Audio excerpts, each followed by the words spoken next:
성공적으로 하고 있다고 그러는데 여러분 목회라는 게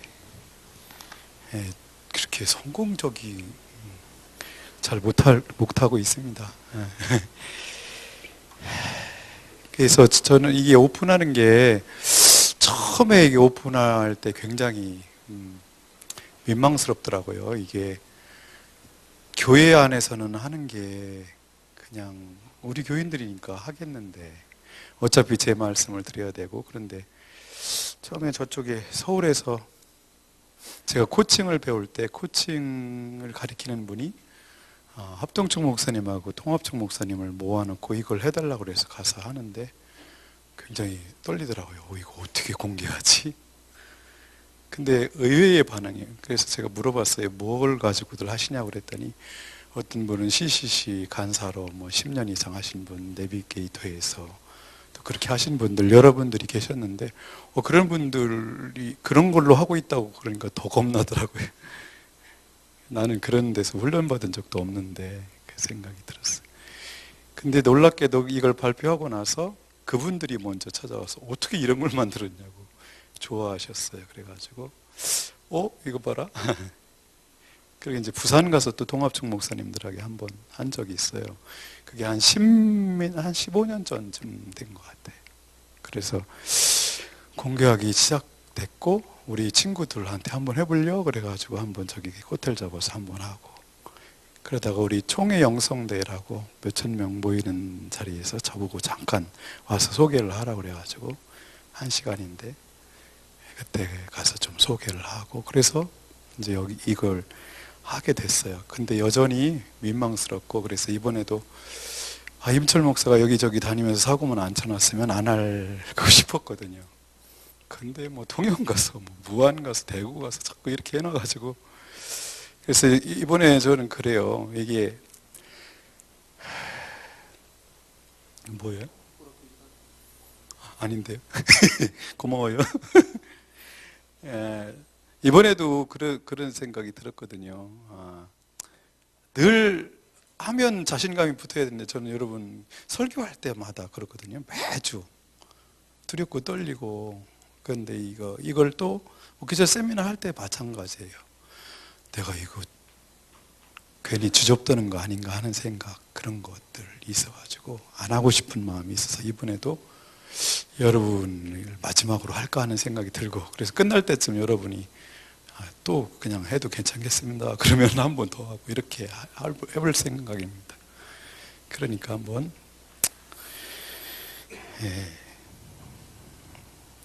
그냥 목회도 잘하는 게 아니라 근근히 그냥 1년에 몇 명씩 전도하고 이렇게 영접시키고 그 정도입니다. 그래서 근데 좀 변화의 속도 같은 건 좀 다른 것 같아요. 아까 두 편을 보셨는데 먼저 했던 남자분 간증하신 분은 죽었다가 살아난 사람이에요. 간 이식 하시는 분이에요. 간 이식. 근데 정말 온몸에 그거 복수가 쳐가지고 이렇게 더듬어서 죽었었는데 이렇게 간 이식을 받고 살아난 사람이에요. 근데 8주 공부를 끝나고 성령의 인도함을 육신의 소욕으로 살지 않고 성령의 소욕으로 살고 싶습니다라는 고백을 한다는 건 쉬운 일이 아니거든요. 근데 그 부인도 또한 똑같은 고백을 했어요. 그 부인은 공황장애였는데 이 공부를 하고 나서 약을 안 먹고 병원에 그 뒤로 한 번도 실려간 적이 없고 비행기도 타고 일본에 갔다 오고 그랬어요. 변화의 속도가 빠르고 그리고 방향성이 건강하게 관계가 회복되고 집에서 부부간이 살아나고 그런 역사.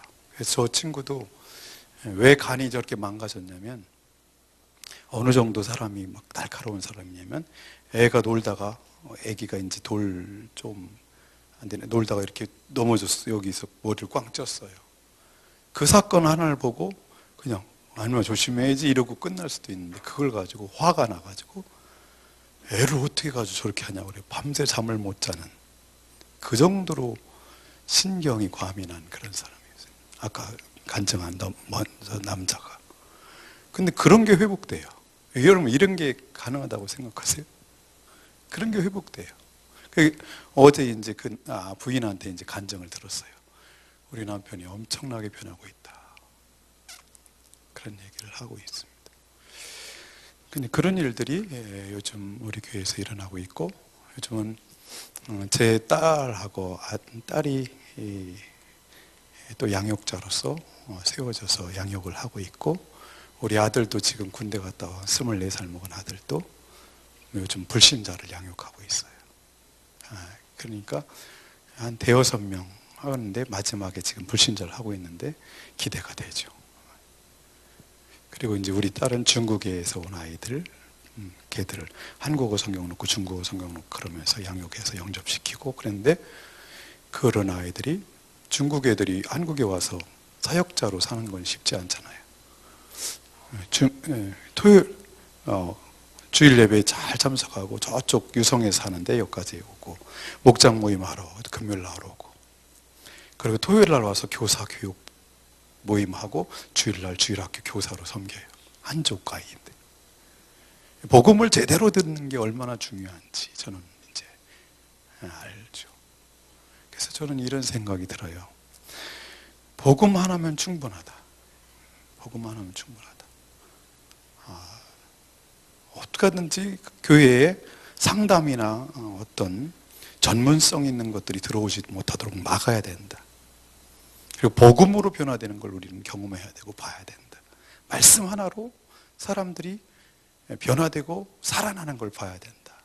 저는 그런 생각을 보라를 통해서 많은 사람들이 살아나는 걸 보면서 그런 생각을 하고 있습니다. 그래서 저는 이 시대 사람들이 그렇게 두 가지 교회가 확신하는 게 있다고 봅니다. 그게 뭐냐면, 첫째는 교회는 얼마 안 가서 다 문을 닫게 될 것이다. 큰 교회는 텅텅 빌 것이고 젊은이들은 교회로 오지 않을 것이다. 두 번째 교회가 확신하는 게 있어요. 그건 이슬람이 와서 한국을 사로잡을 것이다. 이 두 가지 확신에 가득 차 있습니다. 교회가 믿는 게 예수께서 지금도 이곳에서 일하시고 생명을 살려나가시고 하나님의 교회를 세워나가신다는 확신 희미해졌고, 그건 잃어버렸고, 교회는 문 닫을 것이고 결국 이슬람이 온 나라를 사로잡을 것이라는 확신을 가지고 있습니다. 저는 이 시대에 그래서 복음을 다시 경험하고 복음으로 사람을 살려내고, 그리고 주께서 꿈꾸셨던 그런 공동체를 세울 수 있다는 확신.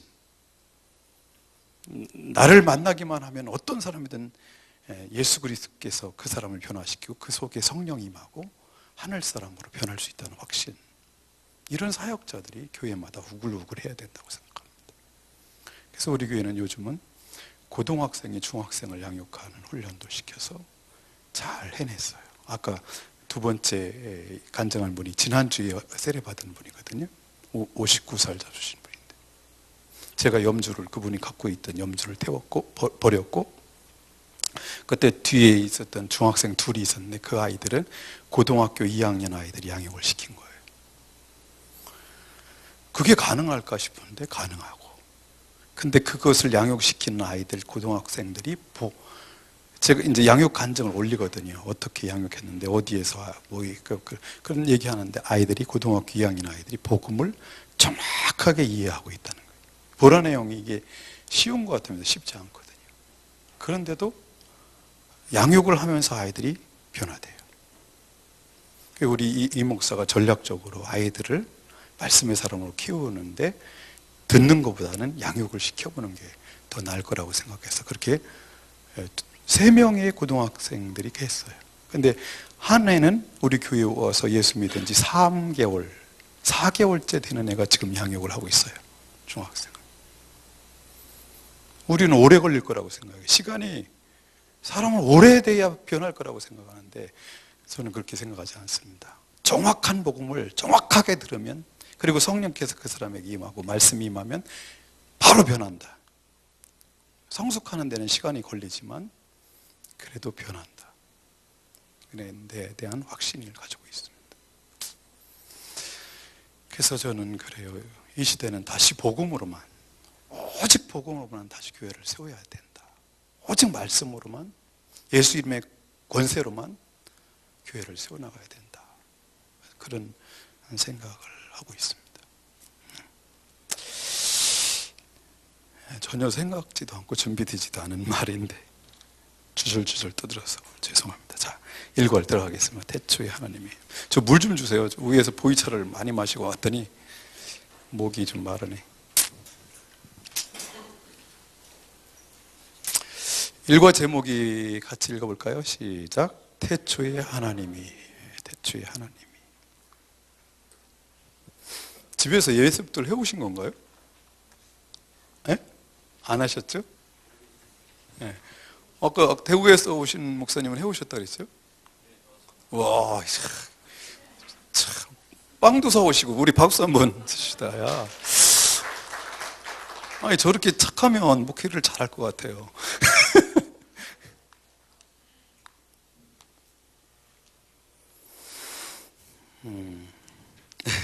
자, 1번을 같이 바로 들어가죠 그냥. 오늘 1번을 같이 읽어보겠습니다. 11페이지. 같이 시작. 창세기 1장 1절은 사람이 가장 먼저 해야 할 질문이 무엇이라고 말씀해 주나요? 존재하는 모든 것들은 어떻게 시작됐는가? 성경은 무엇이라고 답하고 있나요? 창세기 1장 1절을 우리 한번 읽어볼까요? 같이요. 시작. 태초에 하나님이 천지를 창조하시니라. 1번 문제를 이렇게도 고칠 수도 있을 것 같아요. 창세기 1장 1절은 사람이 가장 먼저 알아야 하는 사실이 무엇이라고 하시나요? 그렇게 한번 써보실래요? 그 위에다가. 창세기 1장 1절은 사람이 가장 먼저 알아야 하는 사실이 무엇이라고 하시나요? 이렇게도 말할 수 있을 것 같아요. 그래서 제일 먼저 이걸 기록해 놨다고 저는 보는 거예요. 태초에 하나님이 천지를 창조하시니라. 그것을 저는 뭐라고 답을 거기다 제가 직접 썼냐면 존재하는 모든 것들은 어떻게 시작되었는가다 하는 거죠. 창세기 1장 1절은 태초에 하나님이 천지를 창조하셨다고 그랬는데 2장 1절에 가면 뭐라고 되어 있냐면 천지와 만물이 다 이루어지니라. 그러니까 뭐예요? 천지만 만든 게 아니라 그 안에 있는 뭐까지? 만물까지도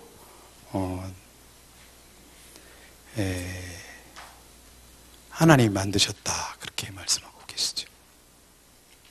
그래서 여기서 나오는 천지라는 것이 보면 영어 성경에 보면 The heavens and the earth라고 나왔어요. The heavens and the earth. heavens, 하늘들이죠. 하늘들. 그리고 지구를 천지라고 그러죠. 그래서 저는 이 천지를 그리고 2장 1절과 연결시켜서 천지와 그 속에 있는 모든 만물들은 어떻게 시작되었을까?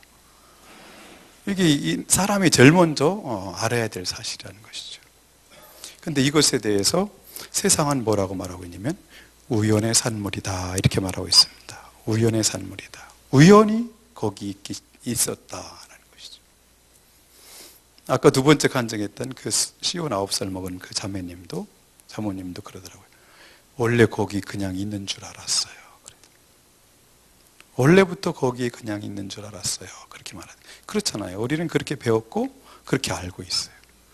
근데 성경은 우연의 산물이 아니고 뭐예요? 하나님이라는 분이 만드셨다는 거예요. 하나님으로부터 모든 것은 시작되었다라는 것이죠.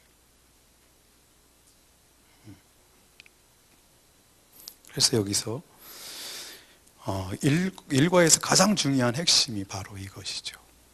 존재하는 모든 것들이 우연의 산물인가 아니면 하나님의 프로그램의 산물인가입니다.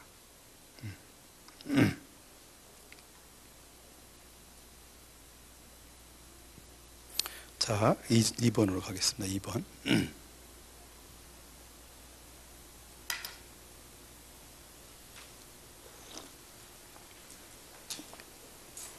같이 읽어볼까요? 시작. 하나님께서 각 날마다 하신 일들을 기록해 보겠습니다. 첫째 날 한번 1절부터 5절인데 2절부터 보죠. 2절부터 같이요.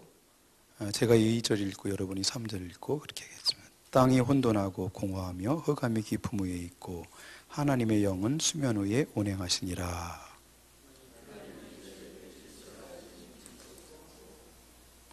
빛이 하나님이 보시기에 좋았더라. 하나님이 빛과 어둠을 나누사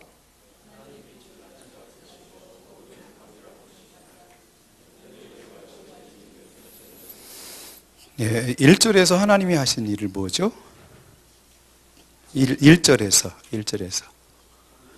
천지를 창조하셨죠. 그렇게 쓰시죠. 1절에서는 하나님이 하신 일은 하나님이 천지를 창조하셨다 것이죠.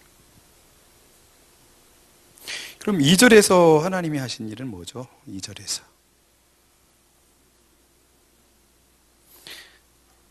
하나님의 영도 성령님이니까 하나님이라고 봐야죠. 그죠? 하나님의 영이 수면 위에 운행하셨다는 것이죠. 2절에 딱 들어가면 천지 중에서 하늘은 다루지 않고 어느 쪽으로만 시각을 돌리냐면 땅에 대해서, 지구에 대해서만 집중해서 이야기를 나눠보겠다라고 말씀하십니다. 근데 그 땅의 상태가 어때요? 혼돈하고 공허했다는 것이죠. 혼돈하고. 이건 같이 보는 게 좋을 것 같아요. 혼돈, 토와 보후 같이 보는 게 좋죠. 그냥 두루뭉실한 상태의 황무지라 뭐 이렇게 보는 거예요. 그러니까 거기에는 어때요? 어떠한 특별한 모양이 없이 두루뭉실한 상태고 물이 둘러싸여 있고 거기에는 아직 계곡도 없고 폼네스죠. 폼네스. 혼돈, 폼네스예요. 그리고 뭐예요? 공허요. empty, 비어 있어요. 생명체도 없고 사람도 없고 식물도 없고 아무것도 없는 상태의 지구입니다. 근데 그런 상태이면 거기에 뭐예요? 흑암이 깊어다. 굉장히 깜깜한 상태였다는 것이죠. 상당히 깜깜했다. 근데 하나님의 영은 수면 위에 운행하셨다 그랬습니다. 뭐 하셨을까요? 하나님의 성령이 물 위에서 운행하신 뭘 하신 걸까요? 뭘 하셨을까? 그냥 할 일 없이 그냥 거기 계시지 않았을 텐데 뭐 하셨을까요? 네? 세상을 어떻게 만들까 고민한. 사모님 굉장히 아름다우시면서도 영감 있으시네요. 사후교회 사모님이 가자고 그러셨어요?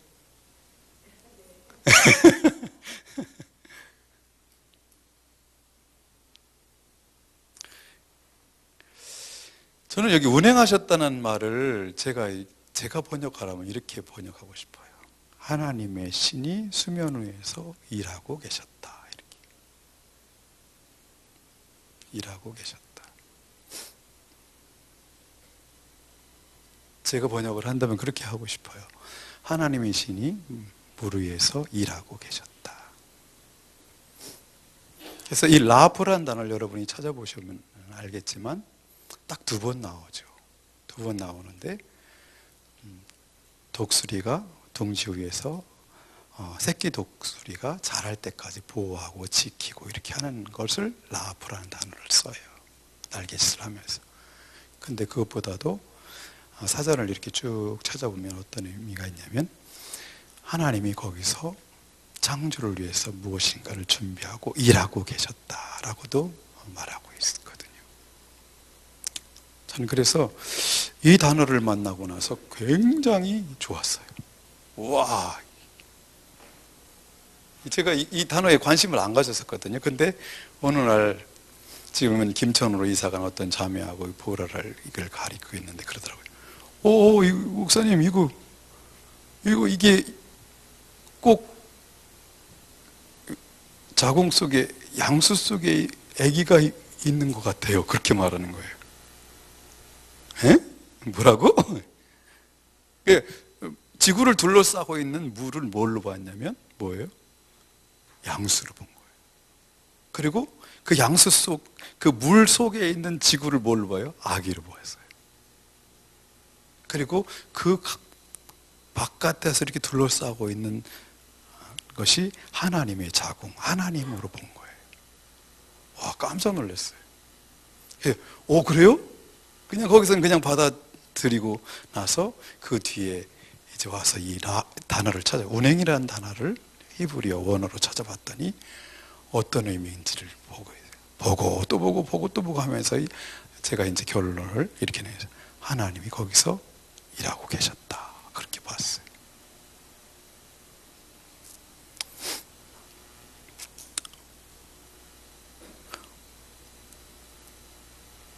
엄마는 여기 뱃속에 자궁 속에 아기가 있는 상태에서 아무 일도 하지 않죠.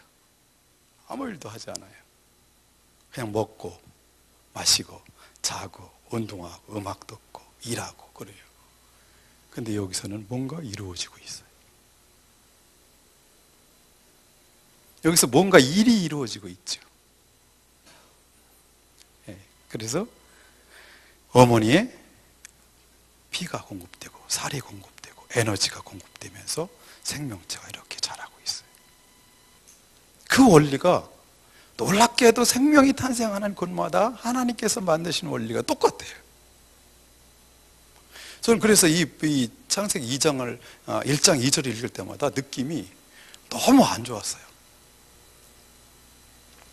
거기 신이라는 단어도 나오지 귀신 어떤 느낌이 들고 청년 때부터 이렇게 거기 물도 있죠. 깜깜하죠. 그러니까 이건 칙칙하고 굉장히 찝찝한 느낌. 2절을 읽을 때마다 그랬어요. 거기다 토후와 보후잖아요.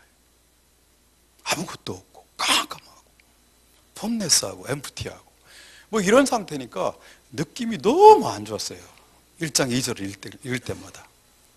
근데 이 단어를 알고 나서 그 자매로부터 그 이야기를 듣고 나서부터 1장 2절이 그렇게 따뜻한 공간, 따뜻한 어떤 것으로 느껴졌어요.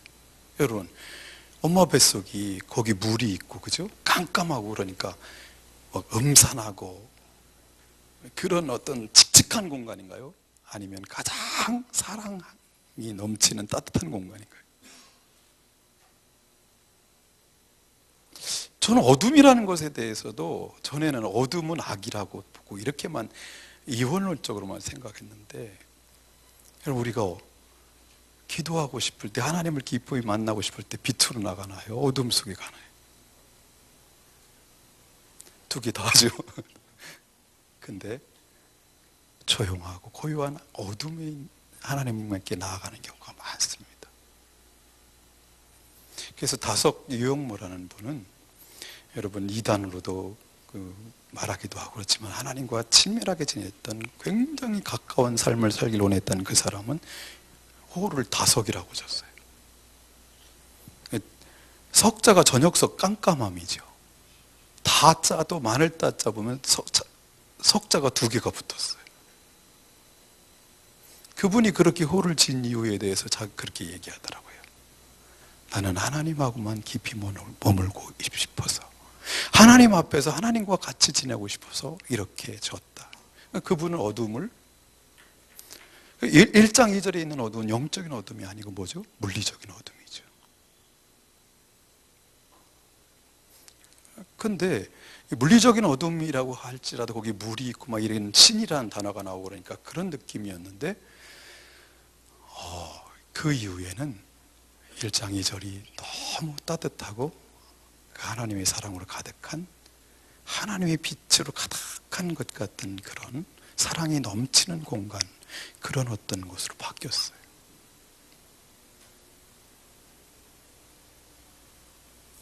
하나님은 운행하고 계셨다. 3절에 보면 3절에서 하나님이 하신 일은 뭐죠? 하나님이 이르시되 빛이 있으라 하시니 빛이 있었고, 뭘 하셨죠? 빛이 있으라 말하셨어요. 빛이 있으라.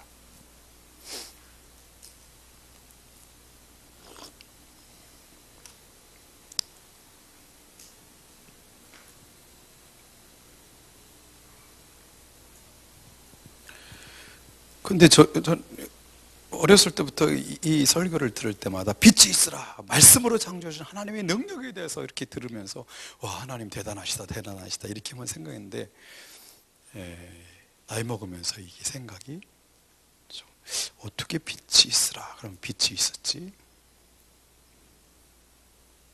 빛을 한 번도 보지, 그때까지 하나님이 보시지 않았다면 그 빛을 어떻게 만드신 거지? 날 때부터 장님인 사람이 빛에 대해서, 장님에게 여러분 빛에 대해서 설명할 수 있어요? 색에 대해서? 어떻게 설명할 수 있겠어요? 빛을 한 번도 보지 못한 사람, 우리는 빛을 계속 봤기 때문에 빛하면 그냥 이미지가 딱 떠오르지만, 빛의 역할도 떠오르지만, 한 번도 보지 못한 사람들에게는 빛이라는 것을 설명할 수가 없어요. 지금도 눈을 감고 있어요. 어떻게, 빛을 어떻게 설명해요? 빨간색은 말이야 따뜻한 느낌이야. 그래? 그럼 만지면 따뜻해야 되는데 안 따뜻하잖아. 파란색은 차가운 느낌이야.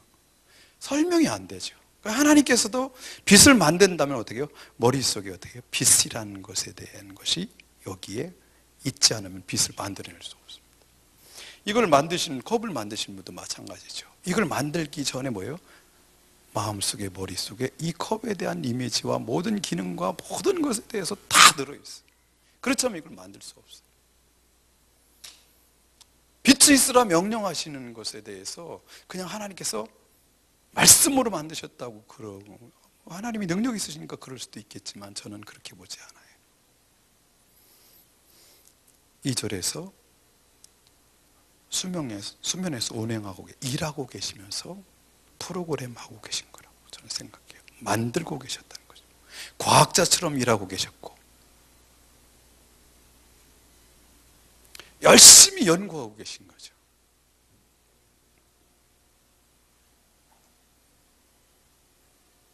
그 2장 1절에 가면 그분이 일을 마치셨다고 그랬어요.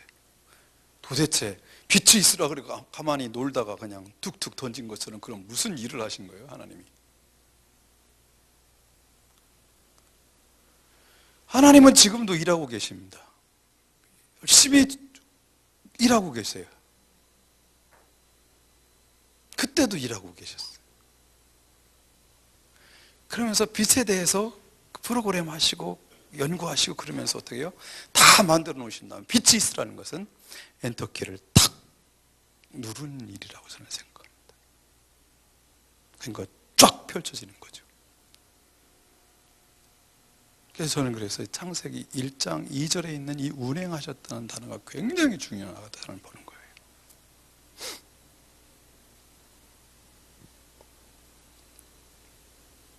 그랬더니 빛이, 그분이 계획하신 대로 빛이, 그분이 프로그램한 대로 빛이, 그분이 만드시고 싶었던 대로 빛이 딱 나타나기 시작한 것이죠.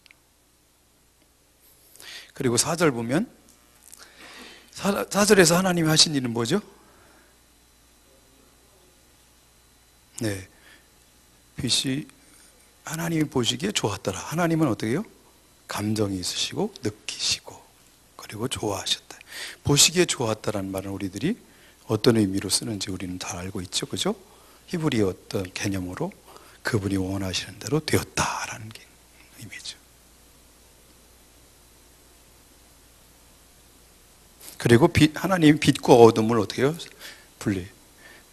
처음에는 어둠만 있었지만 빛이 있으니까 어떻게 해요? 분리시켰어요. 그리고 5절에서는 하나님 무슨 일을 하셨죠? 하나님이 빛을 낮이라 부르시고 어둠을 밤이라 부르시나 이름을 지어주셨습니다. 하나님이 이름 지어줄 자격이 있으시죠? 그분이 만드셨으니까 그렇습니다. 그리고서 첫째 날이 되었습니다.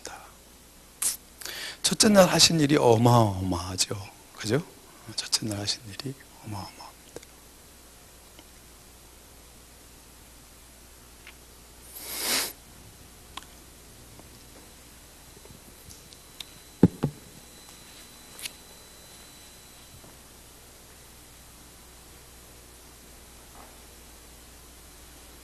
서로가 잘 안 풀려가지고 지금 저도 잘 안 풀리고 그런 상태인데 한번 잘 풀리기를 소망합니다. 예. 자, 2절, 이 둘째 날 한번 볼까요? 6절부터 8절을 우리 한번 제가 먼저 읽고 여러분이 읽겠습니다. 하나님이 이르시되 물 가운데 궁창이 있어 물과 물로 나뉘라 하시고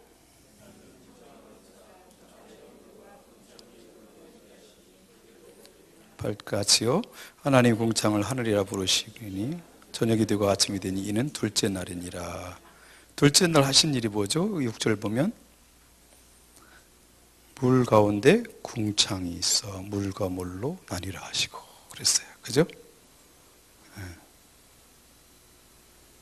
궁창을 만드셨네요. 궁창.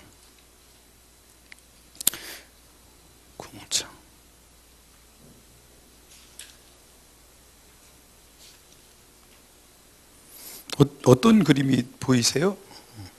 궁창을 만드셨어요. 뒤에 보면 그림이 그려놨는데 나왔나요? 네, 거기 몇 페이지요? 8페이지 보면 위에 지구가 있고 지구를 둘러싸고 있는 물이 있고 그리고 큰 공간을 만드셨어요. 하늘, 궁창이라고 하고 이름을 하늘이라고 붙여주셨어요. 그리고 궁창 위에도 뭐가 있었대요? 물이 있었어요. 그죠? 네. 근데 이게 뭐죠? 이게 뭘 하신 거죠? 어떤 작업을 하신 건가요? 둘째 날 하신 작업이 뭔가요?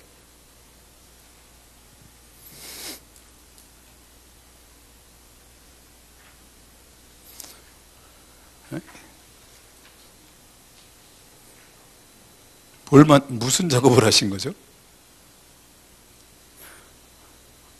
저는 원래 듣는 걸 좋아하는데 이게 말하려니까 너무 힘든데 어떻게 뭘 하셨죠?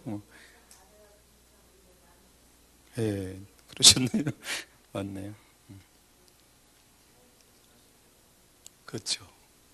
저는 이거 가지고 이게 무슨 일을 하신 건가 이렇게 이제 계속 했더니 그러니까 이게 하늘이란 단어가 이게 아까 1절에서 나왔던 하늘들이 있잖아요. 엄청난 우주, 은하계가 별이 엄청난 은하계가 1000억 개가 된다니까 엄청난 하늘이죠. 근데 여기서 말하는 하늘이라는 건 어떤 걸 말하나요? 궁창을 만든다는 것. 아까 오늘 목사님 말씀하신 것처럼 대기권이죠. 그러니까 제가 이걸 가지고 하나님 앞에 기도했어요.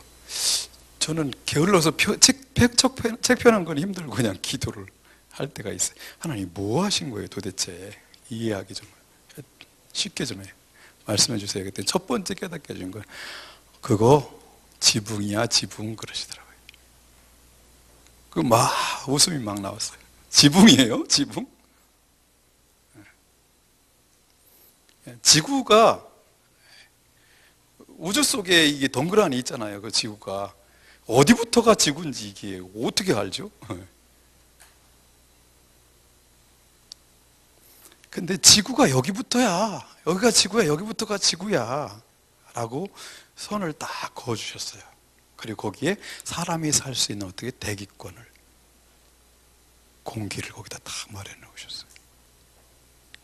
그 두 번째 깨닫게 된 거 이제 지붕이구나, 지붕 역할을 하는구나. 두 번째는 아까 목사님 말씀하신 것처럼 사람이 살 수 있는 라이프 존을 만드는 거예요.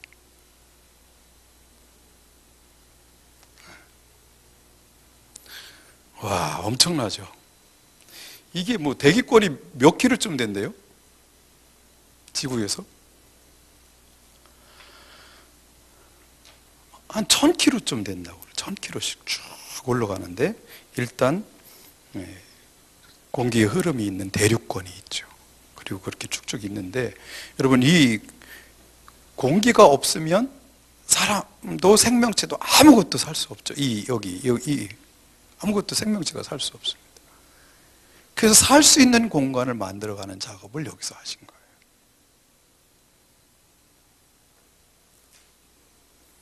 그리고 이 공기가 별거 아닌 것 같았는데 저는 참 운석이 막 날아오다가 공기를 부딪히면 탁탁 하면서 이게 어떻게 해요? 산소를 통해서 어떻게 해요?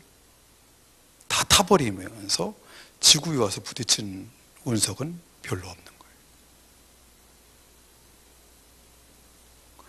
보이는 지붕을 만들어 놓으셨는데 그 보이는 지붕에 있는 공기가 우리로 살 수 있도록 생명체가 살 수 있는 모든 여건을 거기다 해 놓으셨음에도 불구하고 그것뿐만 아니라 그 공기가 지구를 보호하고 지키는 역할도 하는 거예요. 그리고 우리들이 알다시피 방사능과 자외선 같은 걸 흡수하는 역할도 이 공기가 합니다.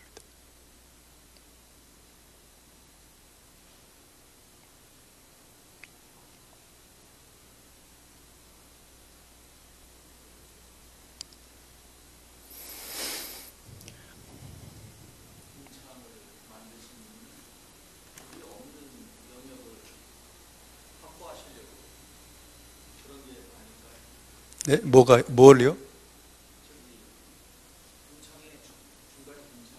네네. 네. 네. 예, 예,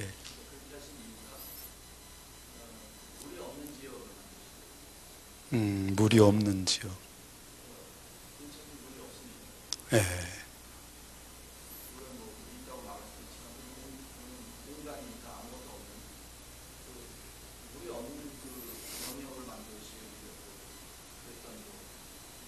네, 그렇게 볼 수 있겠네요. 예, 저는 그건 한 번도 생각 못 했는데, 네, 네, 계속. 예. 제가 그 얘기는 안 하고 그냥 가려고 그랬는데, 예, 그 얘기를 많이 했었는데, 이번엔 안 하고 그냥 가려고 그랬는데, 말씀하시네. 궁창 아래의 물은 이제 다음 절에 나오죠. 예, 다음 절에 나오는 거죠. 예. 우리 이 지구에 있는 물이죠. 궁창 위의 물도 지금은 어떻게 보면 좋을까요? 공기 중에 있는 물, 그리고 구름 속에 있는 물, 이런 물, 대기권에 있는 물들을 전부 이렇게 해서 농축하면 그것이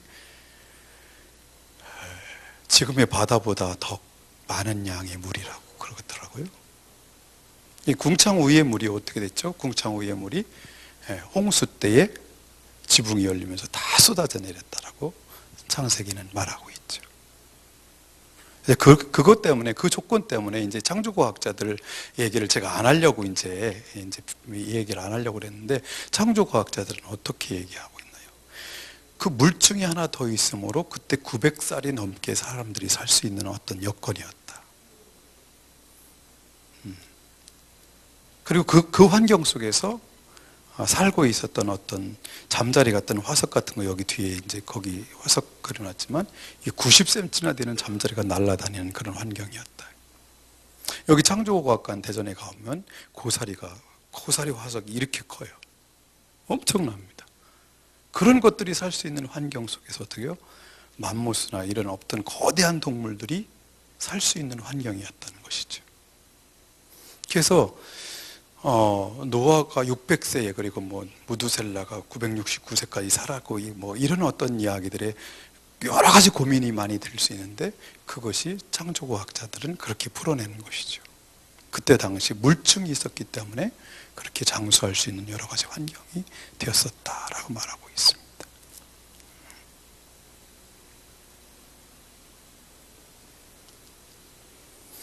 네, 3번으로 가도 되겠습니까? 셋째 날. 네.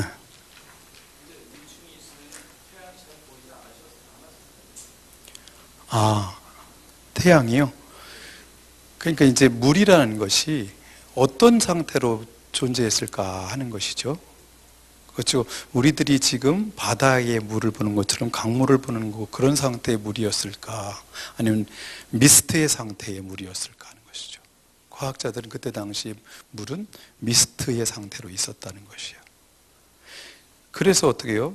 여기 이제 이 얘기 그냥 하고 넘어가죠. 이거 안 하고 그냥 가려고 그랬는데, 여기 이 그림 있죠. 여기 7페이지 그림을 보면 거기 뒤에도 석판 같은 저기 설명이 나왔을 텐데, 이게 인디안 석판에 나온 이야기예요. 근데 보면 여기 첫 번째 그림에 보면 사람들이 태양 아래에서 놀고 있죠. 일하고 있고. 그런데 태양이 타원형으로 이렇게 그려져 있어요. 그런데 두 번째 보면 어떻게 해요? 막 홍수가 내려 사람들이 물에 빠져나가기 시작하면서 어떻게 해요? 40이야 40주에 대해서 그림이 있고, 그때부터 태양의 그림이 어떻게 해요? 태양의 그림이 우리들이 눈에 지금 비치는 것 같은 태양으로 보이기 시작해요.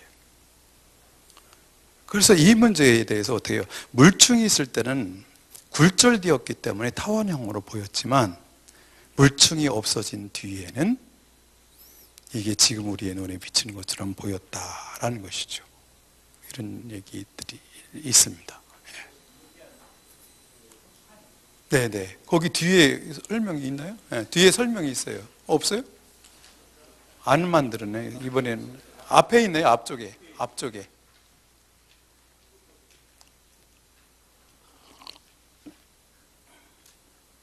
네, 거기 설명이 나와 있습니다.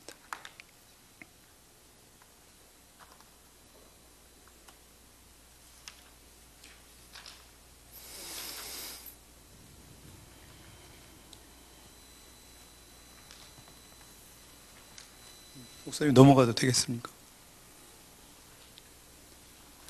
선교사님 넘어가도 되죠?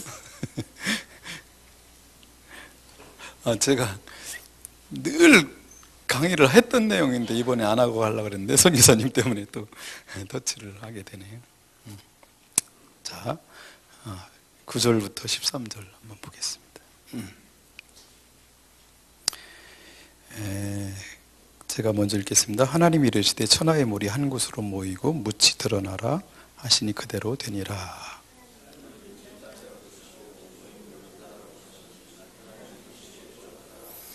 하나님이 이르시되 땅은 풀과 씨 맺는 채소 각기 종류대로 씨 가진 열매 맺는 나무를 내라 하시니 그대로 되어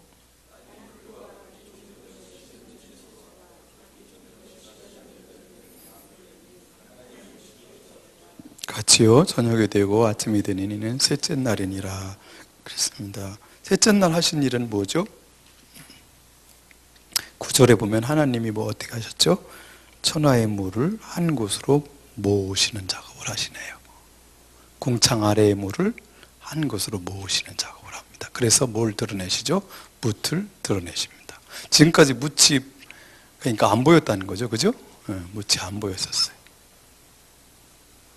10절 보면 이름을 지시네요. 하나님 뭇을 땅이라고 부르시고 모인 물을 바다라 부르시니 하나님 보시기에 좋았더라.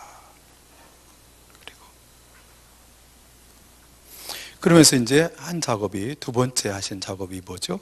11절에 보면 땅은 풀과 씨 맺는 채소와 각기 종류대로 씨 가진 열매 맺는 나무를 내라 하시니 그대로 되었다 그랬습니다.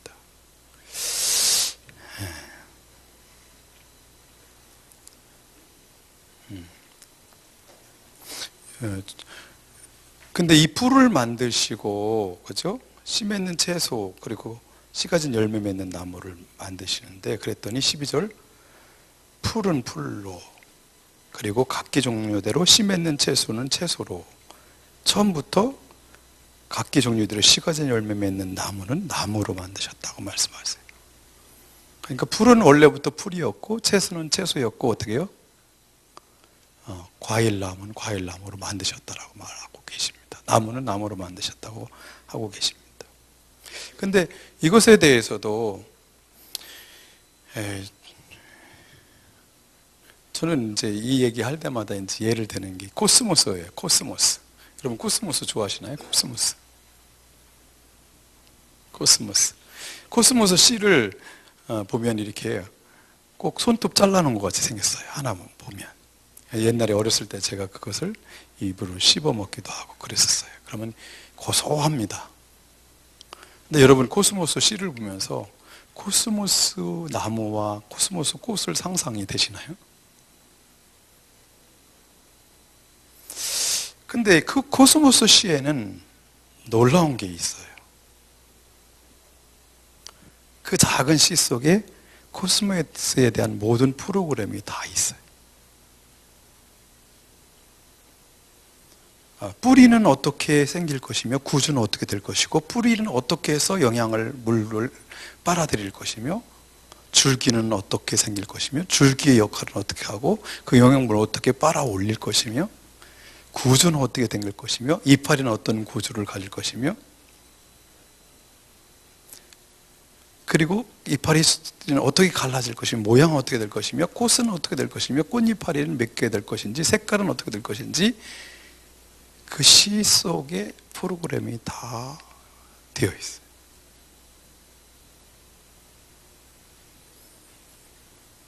저는 이것에 대해서 하나님께서 각기 종류대로 모든 풀과 채소와 이 모든 것을 하나님께서 다 디자인하시고 그것을 하나하나 프로그램 하셨다고 저는 믿습니다.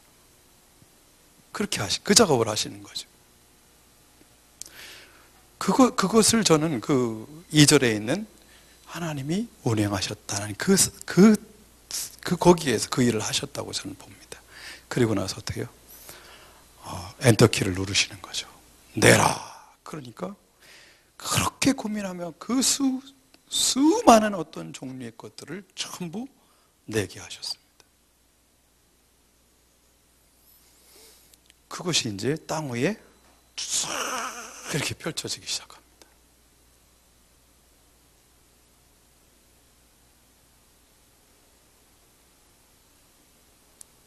그래서 그런 풀들을 보면서 하나님의 영광을 보죠. 그분이 얼마나 지혜로운 분인지, 얼마나 미적 감각이 있으신 분인지, 얼마나 다양한 어떤 것들을 생각하고 계신 분인지 알 수 있어요. 그래서 사람들은 어떻게 이걸 다 어떤 분이 만들 수 있겠느냐, 자연적으로 생기면 될 수 있을지 몰라도 사람이 이걸 어떻게 만드냐 그렇게 생각하는 것 같아요. 아니, 어떤 존재가 이걸 어떻게 만드냐 그렇게 생각하는 것 같아요.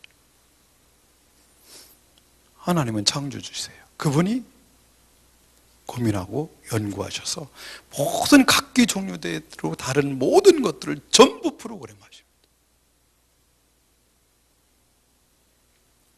그리고 그것이 딱 나타나라 할 때 그 나타나는 것들을 한번 생각해 보시오. 얼마나 장엄합니까?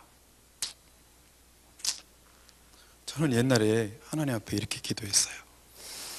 하나님, 저도 영광을 보여주세요. 모세가 본 것처럼 하나님, 저에게도 하나님 영광을 보여주세요.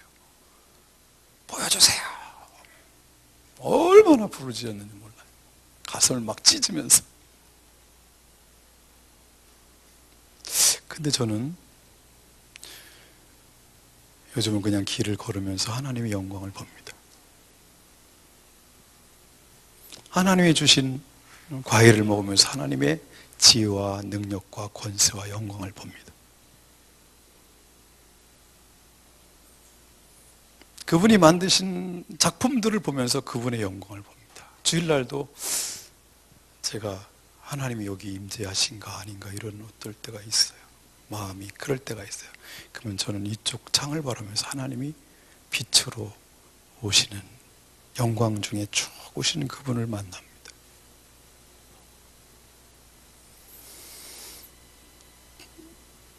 그분이 하신 어떤 작업들을 보는 거죠.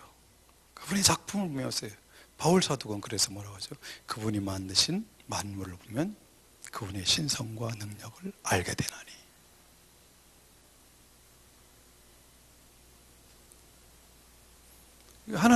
하나님이 어떻게 해요? 나 여기 있다. 내가 이런 분이다. 내가 이런 존재라는 것을 드러내시오. 성경을 통해서 하나님을 알다가, 성령의 감동 속에서 알다가, 이제는 자연에 드러나는 것을 통해서 하나님을 봅니다.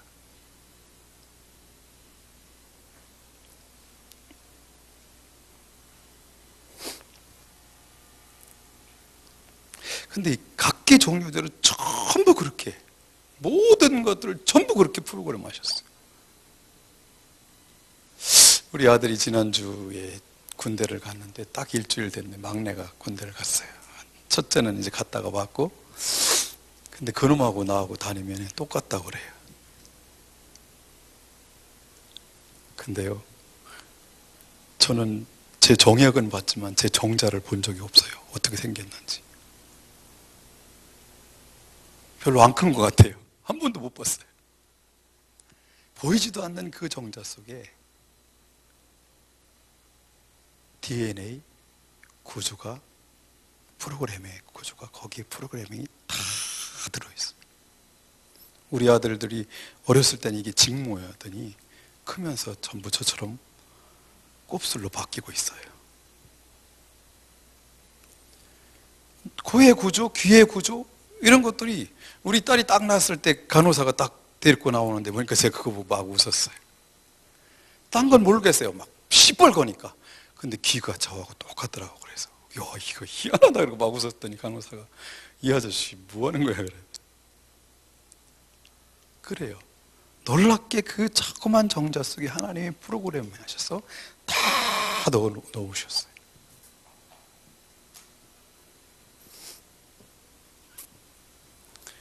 모든 게 이것을 알게 되면 모든 순간에 하나님의 영광을 봅니다. 그분의 일하심을 봅니다. 저는 그 이후에 과일을 먹으면서도 자주 운 적도 많아요. 지금도 일하시면서 나를 위해서 이것을 공급해서 내 생 위에다 올려놓으신 그 하나님의 사랑 때문에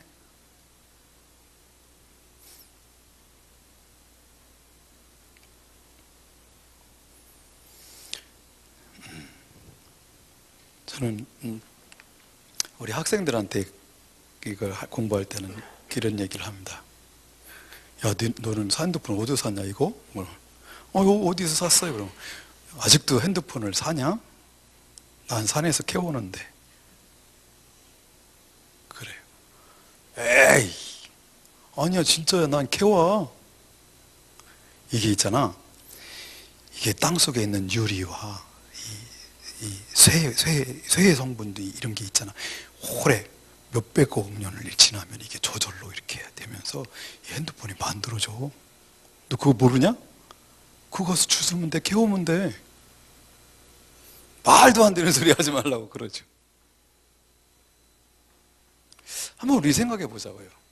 앞으로는 저는 핸드폰 만드는 공장도, 비행기를 만드는 공장도 다 필요 없다고 생각해요. 그냥 가져오면 되죠. 여러분 아직도 차를 사시나요? 캐오면 되지. 근데 이 풀 한 폭이 코스모스하고 핸드폰하고 비교하면 어떤 게 더 정교하고 탁월한 작품인가요? 코스모스라는 어떤 풀이나 들에 있는 민들레 한 송이하고 핸드폰이나 보행 747기 같은 엄청난 것들을 갖다 비교해 보면, 거기에 비하면 민들레 한 송이에 비하면 이것은요, 보행 747기는 장난감이죠. 아주 조잡한 작품입니다. 근데 그런 것들은 우연히 생겨서 내가 키웠다고 그러면 아이들은 막 웃고 놀린다고 생각해요. 장난한다고 생각하는데, 그보다 훨씬 탁월한 작품이 저절로 생겼다는 것에 대해서 우연히 거기 있었다라고 그렇게 생각해요. 참 무서운 것 같아요. 뭘 듣고 배우냐에 따라서 이게 달라지는 거죠. 농담처럼 하지만 끝까지 이게 저절로 생겼다라고 생각하지 하나님 만들었다는 것에 대해서 받아들이기 힘든 친구들에게 이런 이야기를 합니다. 여러분, 앞으로 여러분도 비행기를 그냥 어디서 캐다 타고 다니시죠. 그러시죠. 요즘 제 친구들은 드론을 막 갖고 노는 친구들이 많아졌어요. 나이가 50이 훨씬 넘은 친구들이 드론 갖고 막 장난하더라고요. 요즘 중국제가 대세더라고요. 싸고 좋더라고요. 근데 그걸 왜 돈 주고 삽니까? 저기 가서 캐다 좀 갖고 놀지.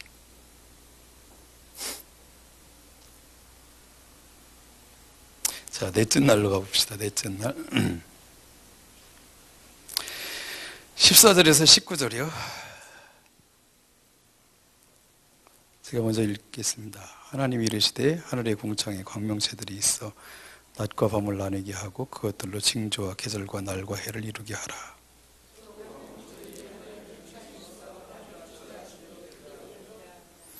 하나님이 두 큰 광명체를 만드사 큰 광명체로 낮을 주관하게 하시고 작은 광명체로 밤을 주관하게 하시며 또 별들을 만드시고 낮과 밤을 주관하게 하시고 빛과 어둠을 나누게 하시니 하나님이 보시기에 좋았더라. 저녁이 되고 아침이 되니는 넷째 날이니라. 넷째 날 하신 일이 뭐죠? 하늘의 공창에 광명체들이 있어라 그랬어요. 그래서 16절에 보면 그 광명체는 뭐죠? 두 큰 광명체인데 하나는 낮을 주관하는 광명체고 하나는 밤을 주관하게 하는 광명체인 걸 보면 태양과 달인 것을 알 수 있죠. 그리고 또 뭘 만드셨죠? 별들을 만드셨네요. 근데 그것들의 사역이 뭐죠? 그것을 만드신 목적 14절 보면 첫째는 낮과 밤을 나누게 하라 하는 거죠.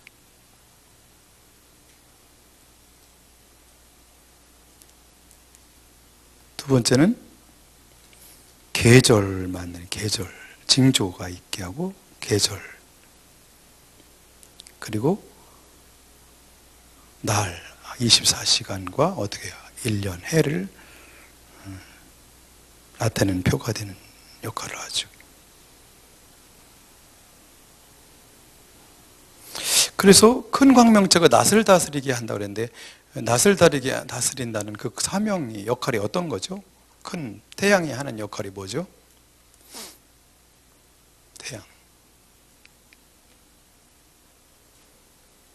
태양이 무슨 일을 하나요? 네? 땅을 비추는 빛의 역할을 하죠. 그죠? 등불 역할. 또 무슨 역할을 하나요? 네, 그렇죠. 열을 주고 그래서 광합성을 하게 하는 일을 합니다. 광합성. 광합성을 하지 않는다면 생명체는 살 수 없죠. 그죠? 식물도 광합성을 해야 살고 식물을 먹고 사는 초식동물도 광합성, 빛이 있어야 살죠. 그리고 그것을 먹는 육식동물도 마찬가지죠. 바다의 것들도 마찬가지죠. 바다의 플랑크톤이 광합성을 하지 않으면 아무것도 살 수 없습니다. 그래서 빛은 생명입니다. 빛이 없으면 생명이 있을 수 없고 유지될 수도 없습니다. 태양이 하는 역할이 엄청나죠. 그 태양이 있으면 어떻게 해요? 지구가 따뜻한 역할, 따뜻하죠. 태양이 없다면 우리는 죽을 수밖에 없습니다.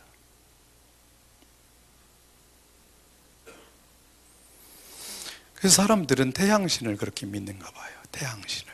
태양을 신으로 섬기죠. 태양을 신으로 섬기지 않는 나라가 별로 없어요. 어느 나라든 어느 민족이든 거의 태양을 신으로 섬깁니다. 근데 이런 어떤 성경을 알고 나면 우리는 태양을 신으로 섬기지 않고 태양을 우리에게 선물로 주신 하나님을 믿습니다. 이거 안목의 지평이 다른 거예요. 제가 제 친구하고 여기 장태산을 오늘도 자전거를 오전에 타고 장태산을 갔다 왔는데 거기 이제 추석날 같이 걷고 있었어요. 근데 전화가 왔어요. 문자가 왔어요. 문자가 와서 보여주는데 보니까 달님에게 소원을 빌어보세요. 목사님에게 좋은 일이 있을 겁니다. 라고 문자가 왔어요. 그 친구가 나가 보여주고 그 둘이 막 웃었죠. 근데 그 문자를 보낸 분이 누구냐면 잠시 그 교회에 나왔던 큰 병원의 원장님이세요. 그렇게 머리가 좋고 공부를 잘하고 세상에서 대단한 인물이지만 성경을 모를 때 달님에게 소원을 빌어보세요. 이렇게 할 정도의 그 유치한 문자를 보낼 수밖에 없는 것이죠. 어쩔 수 없구나. 성경을 모르면 우리들이 그 수준 이상을 살 수 없습니다.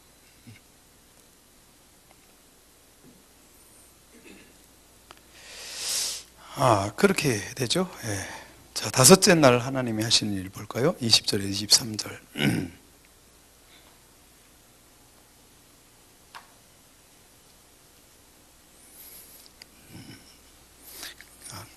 같이 읽겠습니다. 하나님이 이르시되 물들은 생물을 번성하게 하라. 땅 위의 하늘의 공창에는 새가 나르라 하시고, 하나님이 큰 바다 짐승들과 물에서 번성하여 움직이는 모든 생물을 그 종류대로, 날개 있는 모든 새를 그 종류대로 창조하시니 하나님이 보시기에 좋았더라. 하나님이 그들에게 복을 주시며 이르시되 생육하고 번성하여 여러 바닷물에 충만하라. 새들도 땅에 번성하라 하시고, 저녁이 되고 아침이 되는 이는 다섯째 날이니라 그랬죠. 다섯째 날에 하신 일이 뭡니까? 물들의 생물을 번성하게 하는 일을 하시고, 땅 위 하늘의 공창에 뭐가요? 새가 날게 하시죠.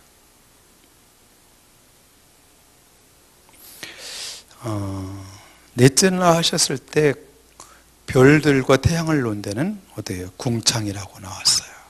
하늘의 궁창. 근데 새가 나르는 공간은 20절에 뭐라고 표현해요?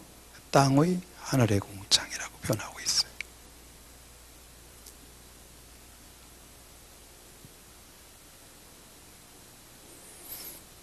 21절, 하나님이 큰 바다 짐승들과 물에서 번성하여 움직이는 모든 생물을 계속해서 강조하고 있는 게 있죠. 그 종류대로. 진화론자들이 어떻게 말할 것을 미리 아시고 이걸 그렇게 강조해 놓으셨어요. 그 종류대로.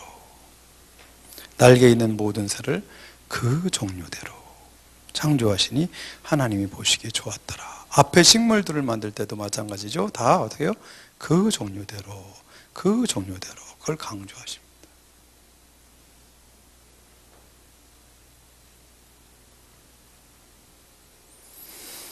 그리고 22절 보면 하나님이 그들에게 뭘 주셨어요? 복을 주셨어요. 하나님은 뭐예요? 복을 주신 분입니다. 복. 복은 여러분 어떻게 보세요? 복이 뭐다? 여러분 복을 어떻게 정의를 내리고 계신가요? 복.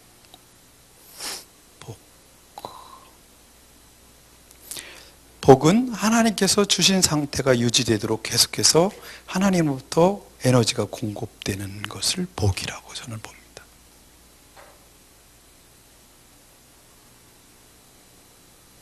처음 창조한 목적대로 그것이 지속 유지할 수 있도록 하나님으로부터 오는 힘, 에너지, 파워, 이것이 복이죠. 복.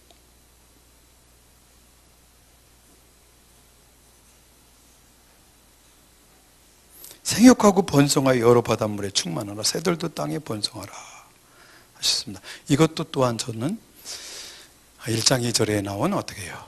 하나님께서 일하심으로 종류대로 다 디자인하시고 프로그램 하셔서 만드셨다고 저는 봅니다. 하나하나를 전부 디자인하신 것이죠.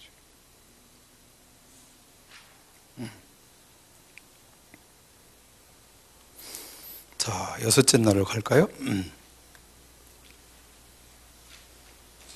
24절에서 31절. 일단 24절에서 25절까지만 우리 같이 보겠습니다. 시작. 하나님이 이르시되 땅은 생물을 그 종류대로 내되 가축과 기는 것과 땅의 짐승을 종류대로 내라 하시니 그대로 되니라. 하나님이 땅의 짐승을 그 종류대로, 가축을 그 종류대로, 땅에 기는 모든 것을 그 종류대로 만드시니 하나님이 보시기에 좋았더라. 24절 보면 무슨 일을 하시죠? 이제 무태, 뭘 만드세요? 종류대로 가축과 기는 것, 파충류와 어디요? 비스트를 만듭니다. 야생동물들을 만드시는 작업을 하십니다. 이것도 어떻게 해요? 종류대로죠. 종류대로. 하나님이 땅의 짐승을 그 종류대로, 가축을 그 종류대로, 땅에 기는 모든 것을 그 종류대로 만드시니 하나님이 보시기에 좋았더라. 그래서 처음부터 어떻게 해요?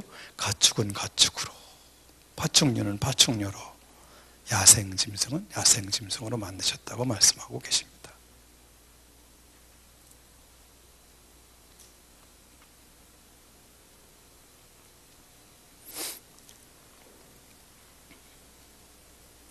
그리고 나서 26절부터 제가 볼까요? 하나님이 이르시되 우리의 형상을 따라 우리의 모양대로 우리가 사람을 만들고 그들로 바다의 물고기와 하늘의 새와 가축과 온 땅과 땅에 기는 모든 것을 다스리게 하시고, 이제 하나님께서 마지막 작업으로 하시는 일이 사람을 만드는 작업을 하십니다. 근데 누구의 형상대로? 하나님의 형상대로. 그래서 26절 보면 하나님이 이르시되 우리의 형상을 따라 우리의 모양대로 우리가 사람을 만들고 그들로 뭐 하셨나요? 바다의 물고기와 하늘의 새와 가축과 온 땅과 땅에 기는 모든 것을 어떻게요? 다스리는 존재로 만드십니다.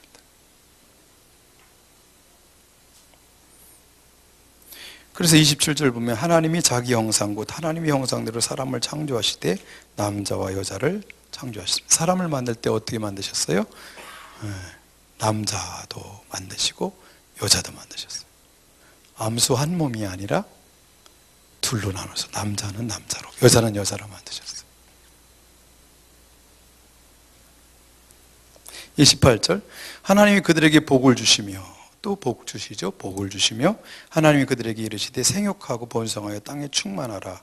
땅을 정복하라. 바다의 물고기와 하늘의 새와 땅에 움직이는 모든 생물을 다스리라 하셨어요. 하나님이 이르시되 내가 온 지면에 씨 맺는 모든 채소와 씨 가진 열매 맺는 모든 나무를 너희에게 주노니 너희의 먹을거리라. 먹거리를 주셨어요. 그죠? 복 주시고. 그리고 땅의 짐승, 모든 짐승과 하늘의 모든 새와 생명이 있어 땅에 기는 모든 것에게는 내가 모든 푸른 풀을 먹을거리로 주노라. 짐승들에게도 새들에게도 뭐요? 먹을 것을 주셨습니다.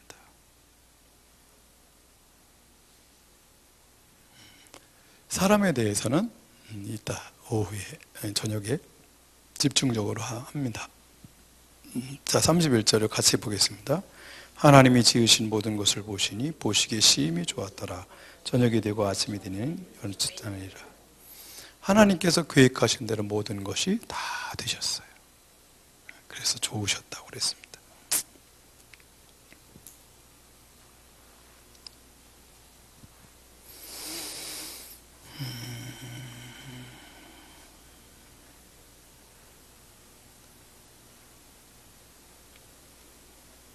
그건 뭐라고 보시면 좋을까요?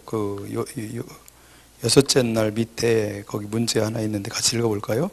하나님께서는 모든 만물을 다 창조하신 뒤에 사람을 만드셨습니다. 그 이유는 무엇이라고 생각합니까? 뭐라고 생각하시나요? 왜 그러셨을까요?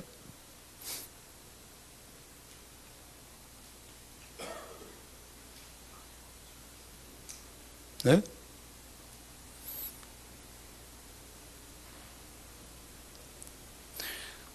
네, 뭐 이유가 있겠죠, 그죠? 네, 다음 문제 읽겠습니다. 같이요. 보시기에 좋았더라는 말은 몇 번 나옵니까? 몇 번 나오죠? 7번 나와요? 7번 나옵니다.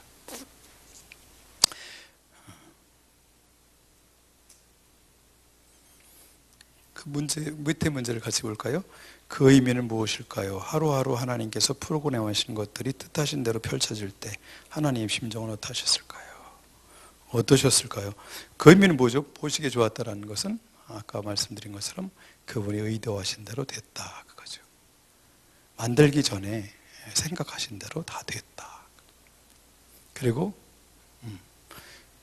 또 그분이 보시기에 좋았다라고 하는 거 보면 감탄도 하시고 감정도 있으신 분임을 알 수 있습니다.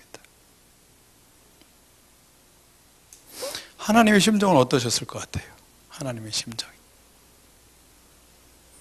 왜 이런 단어를 왜 여기다 쓸 것 같아요? 제가 의도적으로 쓴 거거든요. 하나님의 심정은 어떠셨을까요?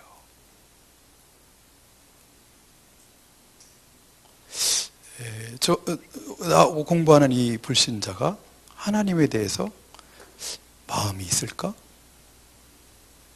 우리 같이 느낄까?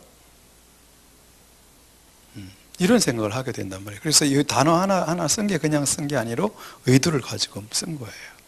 그래서 어떻게 해요? 하나님을 그분 감정이 있고 느낌이 있고 그런 것 있을 수 있겠구나 하는 어떤 생각을 해서 하나님에 대해서 가깝게 느끼도록 해주는 의도가 여기 숨어 있습니다.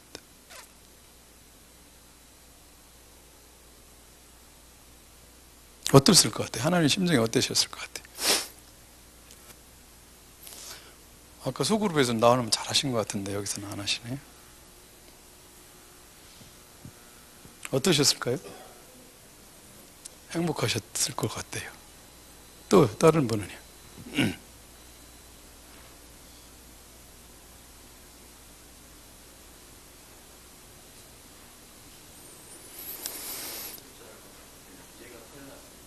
네.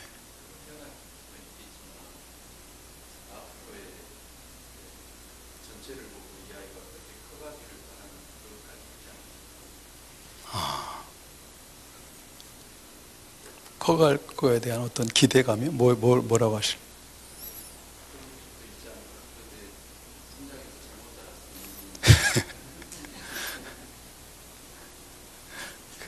여기까지만 봐야죠. 일단 3장으로 가지 말고. 저는 그래서 성경을 신약과 구약도 나누지만 창세기 1, 2장과 3장 이후로도 나누고 싶어요. 네. 타락하기 이전의 세상과 그 이후. 지금 여기 하나님께서 사람을 보실 때 어떤 느낌이 어떠실까? 이 창조하시는 어떤 것들이, 여러분 뭐 작품 같은 거 안 해보셨어요? 작품 생활? 여러분 애 낳았을 때 어떠셨을까요? 예. 이뻤어요? 예. 그렇습니다. 그러셨을 것 같아요. 아마 너무 좋으셨을 것 같아요. 여기 보시기에 심히 좋았다고 그랬잖아요. 그죠? 예. 자, 일곱째 날로 갑니다. 일곱째 날.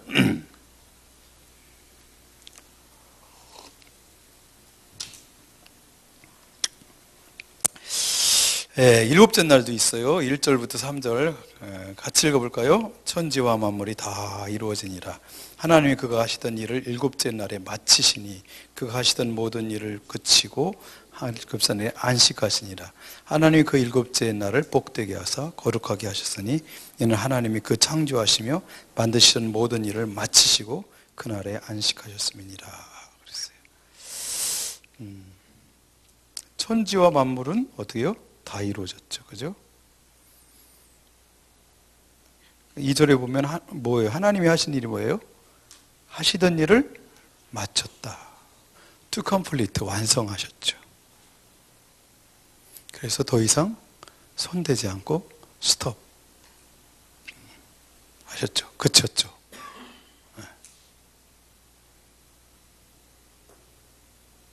그리고 안식하셨습니다. 그리고 3절에 보면 하나님이 그 일곱째 날을 어떻게 해요? 복되게 하셨네요. 복되게. 그리고 거룩하게 하셨네요. 이건 묵상이 많이 필요한 거죠. 그죠? 복되게 했다는 게 도대체 무슨 얘기지? 거룩하게 했다는 말은 도대체 어떤 얘기일까?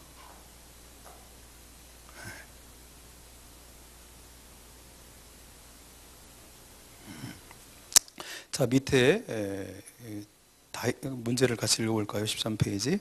다 이루었다, 다 마치심이라고 하시는데 무엇을 다 이루었다고 하시는 걸까요? 하나님께서 무엇을 완성해 가시는 걸까요? 뭘 것 같아요?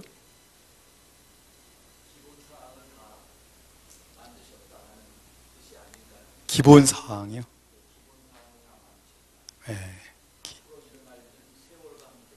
만들어가고 만들어지고. 네. 네.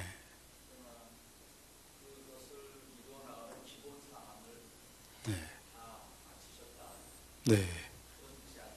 그런 것 같은데요, 목사님. 맞습니다. 뭔가를 완성한다 그러면 숙제를 오늘 다 했어. 그러면 뭐가 있어야 되죠? 네, 그래서 계획이 있어야 되죠. 그죠? 그러니까 하나님께서 창조를 시작하시기 전에 기분 내키는 대로 시작하신 게 아니라 어떻게 해요? 이렇게 만들어야 되겠지 하는 어떤 설계도가 다 있었다는 것이죠. 설계도대로 하나님은 작업을 해나가시는 거죠. 계획이 있으셨다는 것이죠. 우리 교회 이렇게 지은 거 보고 뭐 교회를 짓다 말았어 이렇게 하시는 분도 있을 거예요. 분명히 오늘 오셔가지고 뭐요 교회가 뭐 밖에 특별히 이렇게 새 철골 구조가 이렇게 드러나고 노란색 칠하는 거 보면서 내 친구가 대학 동기가 와보더니 야 이게 뭐라고 견물 이렇게 줘놨냐 그러더라고요. 왜? 웬마? 그랬더니 아 이게 뭐냐 이게 인마 이게 안 보이게 좀 해놓지 이게 뭐냐. 나는 다 줬는데 저는요 설계도대로 완성했거든요. 그리고 준공검사 끝냈거든요. 그러니까 어떤 사람이 보기에는 미완성일 수 있지만 내 입장에서는 어떻게 우리 교회 입장에서는 완성했어요. to complete 했어요. 뭐에 따라서? 설계도에 따라서. 설계도에 있었던 재료 그리고 구조 그대로 다 했어요. 그리고 to complete 완성했어요. 그래서 더 이상 손댈 것이 없어요. 그래서 그쳤어요. 하는 작업을 그쳤어요. 그래서 하나님이 이 일을 시작하실 때 그냥 오늘 기분에 따라서 야, 빛이 있어라. 오늘은 뭐 태양 좀 만들어 볼까? 오늘은 새 좀 만들어 볼까? 이렇게 하신 게 아니라 어떤 세상을 만들지에 대한 계획이 다 갖고 계셨고 그것을 설계도가 있으셨고 거기에 따라서 철저하게 탁 만드셨습니다. 그리고서 더 이상 내가 원래 생각한 대로 다 됐다. 보시기에 심히 좋았더라. to complete 완성했다. 그리고 끝이죠. 그래서 하나님의 측면에서 저는 안식이라는 것은 원래 처음에 계획했던 대로 설계한 대로 다 됐기 때문에 더 이상 손댈 것이 없는 상태를 저는 안식이라고 봐요. 하나님 입장에서 볼 때 안식을.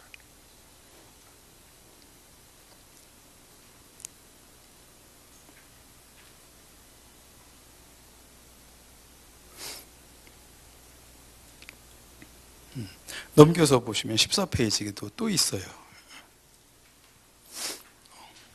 같이 읽어볼까요? 시작. 안식이라는 말을 들을 때 떠오르는 것은 무엇입니까? 어떤 상태가 되면 안식할 수 있을 것 같습니까? 성경에서 말씀하시는 안식은 어떤 상태를 말하는 것일까요? 하나님께서 사람에게 주시려는 안식은 무엇입니까? 옆 사람하고 한번 나눠보실래요? 안식이라는 말을 들을 때 떠오르는 것은 무엇입니까? 금방 끝날 것 같아서 원래 시간보다 많이 일찍 끝날 것 같아서 대화의 시간을 가졌으면 좋겠습니다. 자신의 생각을 나는 안식이라는 말을 들을 때 또 이런 상태가 안식 같아.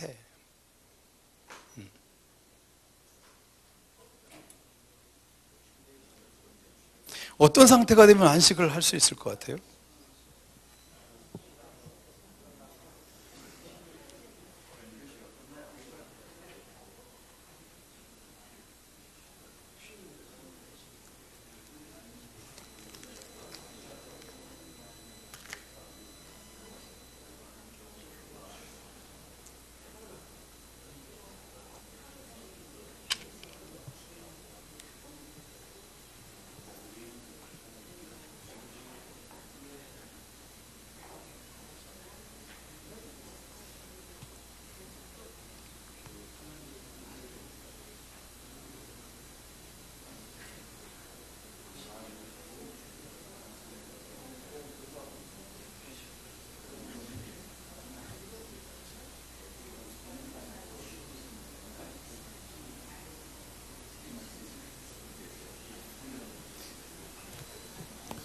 그렇다면 하나님께서 주시려는 안식은 뭘까요?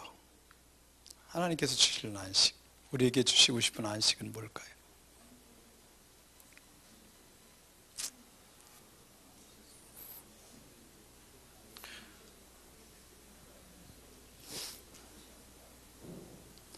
저는 출애굽기를 묵상하면서 십계명에 안식을 하라, 안식일을 기억하여 거룩하게 지켜라, 그런 말씀을 묵상하면서 지금까지는 생각 못했었는데 이런 묵상이 지난해에 이제 출애굽기가 매일 성경에 나와서 이제 묵상을 했는데 금년에는 레위기, 작년에는 출애굽기였죠. 근데 이 사람들에게 그 출애굽한 백성들이 안식을 경험한 적이 없는 사람들인데 어떻게 안식을 기억하지? 이게 이제 처음으로 떠올랐어요. 안식을 기억할 수 없잖아요. 안식이 거기서 어떻게 이집트에서 뭐만 당했어요? 고난만 당했어요. 얻어 터지고 죽도록 수고와 고통뿐인 땀 흘려서 일하는 것만 있었어요. 그런데도 뭐예요? 거기에 대응하는 어떠한 복도 대가도 없이 일만 했어요. 그런데 그 사람들에게 하나님 말씀하세요. 안식일을 기억하라.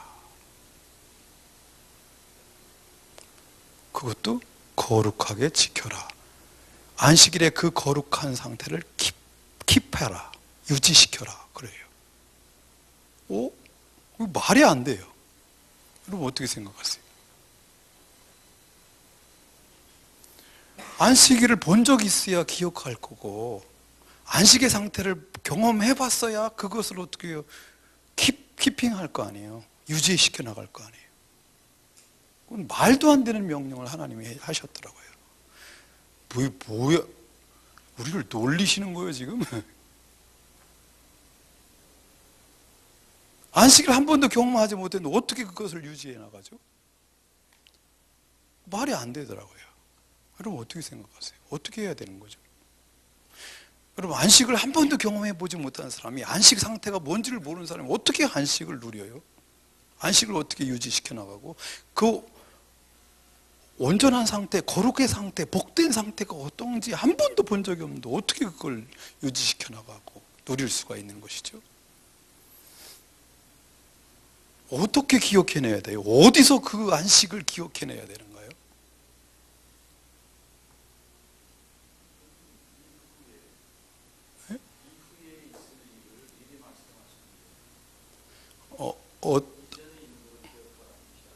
네? 지금까지 경험한 게 아니라 앞으로 너희들이 누릴 안식을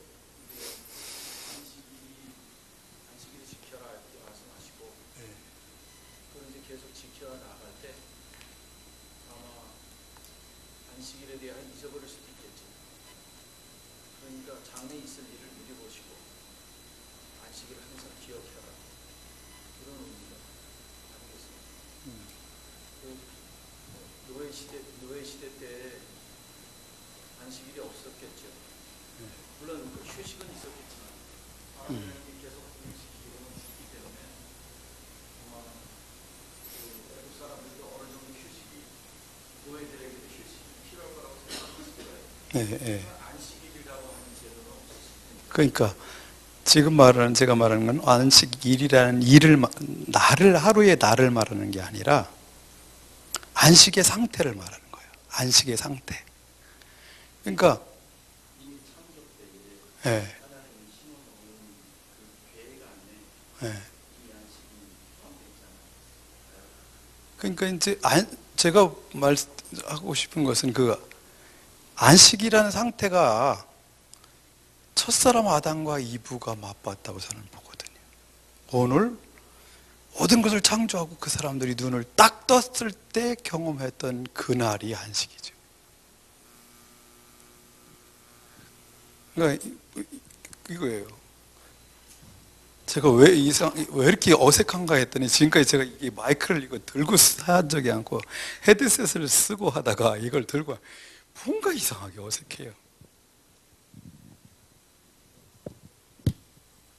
자, 안식의 상태를 여러분 어떻게 보세요? 안식이 뭐라고 생각해요? 사람에게 있어서 안식이라는 것을 어떻게 보냐는 거죠. 안식이 뭘까? 사람에게 안식해라 그러는데 안식이라는 것이 우리들이 지금까지 주일학교 때 배웠던 것처럼 법으로 지키고 쉬게 저는 보수교단에서 자랐어요. 순장로 교단이라고 북한에서 피난 왔던 사람들이 만든 교단이에요. 일본 천조 대신한테 절하지 않았다는 것을 막 자랑스럽게 여기면서 거기서 어렸을 때부터 신앙생활을 했는데 주일날 사 먹으면 큰일 나죠. 그러니까 안식이라는 것은 법을 지키는 두려운 날이에요. 근데 저는 한번 이렇게 보자고요. 자, 아담이 딱 눈을 떴어요. 딱 눈을 만들어서 하나님께서 마지막 날 만들어서 눈을 딱 떠보니까 우와, 세상이 너무 아름다워. 그때 저는 하나님께서 아담에게 오셨다고 생각해요. 아담아, 예, 우리 산책할까? 그리고 동산을 거닐면서 하나님이 설명해 주셨을 거예요. 이게 사과라는 거야. 이게 복숭아란다. 이게 상추야. 한번 먹어봐. 그래서 거기서 먹었겠죠. 처음 맛본 것들이죠. 동산에 있는 강들을 보면서 야, 이게 강이야. 저기 물고기 있지. 네가 저것들 돌봐야 돼. 저 사슴, 토끼 너무 예쁘지? 저거 네가 다 돌봐야 돼. 예? 예, 그러시네요. 굉장히 똑똑하시네요.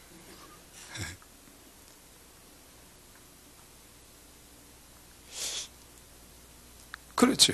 또 그래서 한 바퀴 쭉 돌아오셨겠죠. 그때 하나님이 어때요? 마음이 어땠다는 거예요? 보시기에 심히 좋았다라는 거예요. 이 상태가 하나님에게 안식이라고 저는 생각해요. 아무것도 안 하고 빈둥빈둥하고 TV를 보는 게 아니라 그 충만한 창조하시는 것을 보시고 누리는 상태가 안식이라고 저는 보는 거예요. 그리고 아담에게도 그 모든 하나님께서 주신 것을 이렇게 보시고 어떻게 해요? 자, 이제 와, 일로 와봐라. 그리고 이제 앉으셨어요. 그리고 이제 커피를 내리시는 거죠, 하나님이.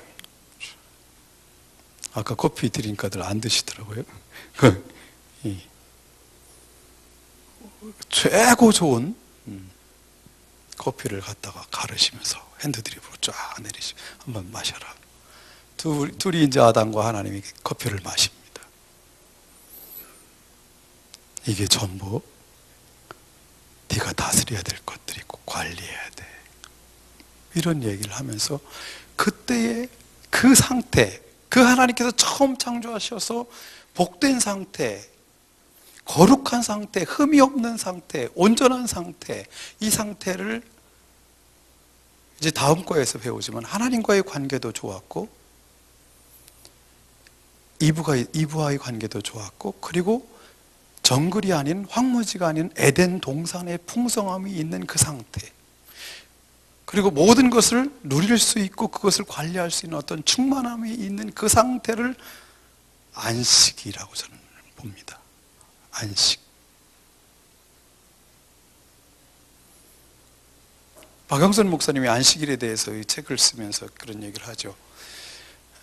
제 7일이 안식이었죠. 그럼 8일은요? 안식일일까요? 아니면 노동하는 날일까요? 그렇게 질문하죠. 9일은요? 10일은요? 100일째 되는 날은요? 뭐죠? 안식이죠. 그 하나님께서 만드신 그 충만한 것을 다 누릴 수 있는 그 상태가 계속되고 있죠. 그런데 그 안식이 언제 깨지죠? 아까 목사님 말씀하신 창세기 3장 가면 그 안식이 깨져요. 그 다음부터는 계속해서 어때요? 수고와 고통인 저주의 날이지 안식이 없어요. 안식이 없는 거예요. 안식은 이미 끝난 거예요.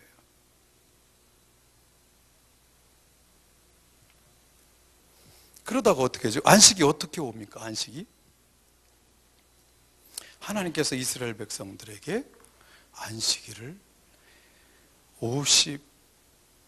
365일 중에 내가 52일은 네가 죄를 안진 저주의 상태가 아니라 죄에 안진 상태처럼 자유인으로서 누리게 해주마. 선물로 주신 것이 안식일이죠. 그날은 그래서 특징적으로 하신 말씀이 뭐예요? 일하지 않아도, 수고와 고통하지 않아도 먹게 해준다는 거예요.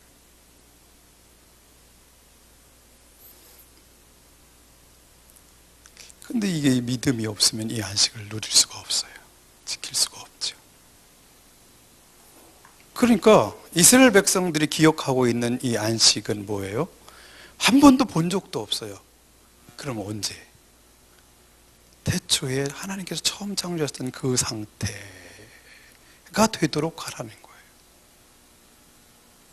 실제적으로 그 사람들이 그 상태를 만들어낼 수는 없어요. 안 됩니다. 그리고 또 우리들이 죽어서 천국에 갔을 때 똑같은 일이 벌어질 거라고 생각합니다. 첫날 아담에게 눈을 떴을 때 봤던 것처럼 천국에 갔을 때 히브리서는 뭐라고 표현하죠? 천국의 삶을 영원한 안식이라고 표현합니다. 그 온전한 상태, 무너지지 않은 상태, 더럽혀지지 않은 상태, 온전한 상태, 그것을 오늘 2절에서는 뭐라고 표현하냐면 뭐라고 하죠? 3절 복되게 하시고 거룩하게 하셨다. 그 상태를 표현하죠. 복되고 거룩한 상태다.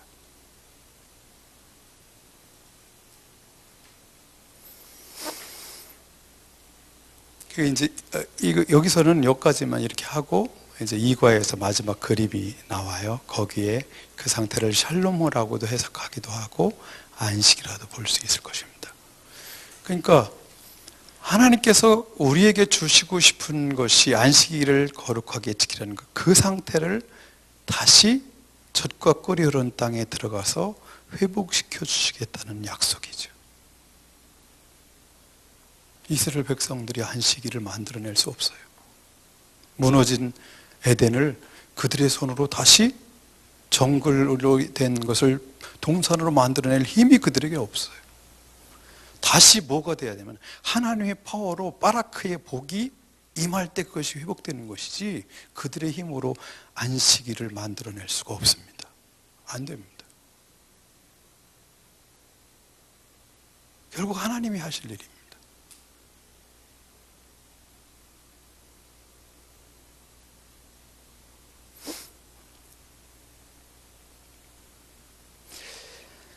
그래서 하나님께서 주신 안식은 하나님께서 주신 그 풍성한 것들을, 온전한 그 모든 것을 누리는 분이 안식이라고 저는 봅니다.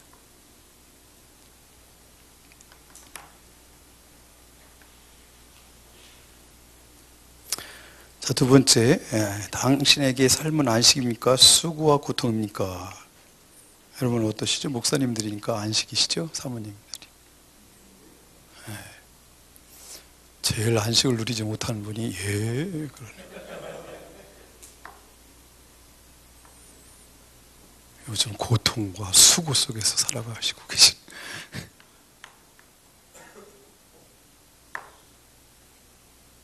이런 걸 솔직히 말하게 여러분 말할 수 있어요? 교우들 앞에서? 여러분의 감정의 상태, 요즘 하나님과의 관계 속에서 누리는 것들,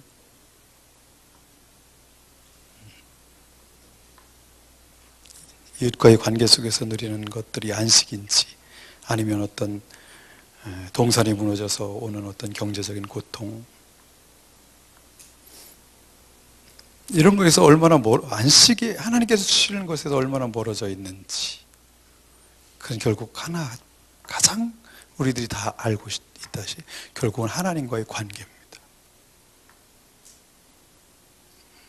누구의 탓도 아니고 결국은 나와 하나님과의 관계 속에서 이것은 안식이 될 수도 있고 수고와 고통으로 머물러 있을 수도 있습니다.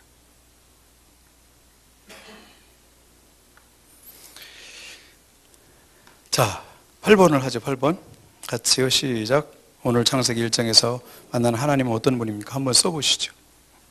적어보십시오.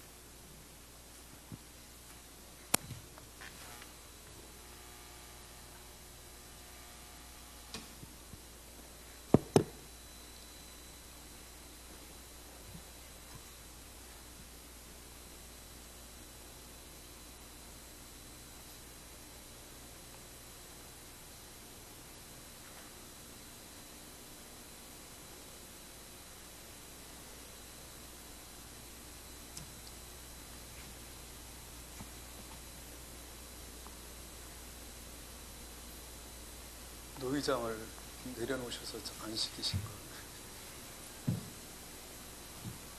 아니래? 또 아이고 참,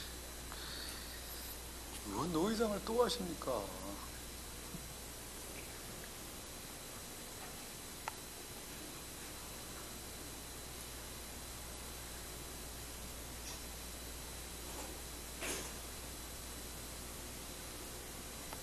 하기 싫다고 하시면서 은근히 바라신 거 아니에요?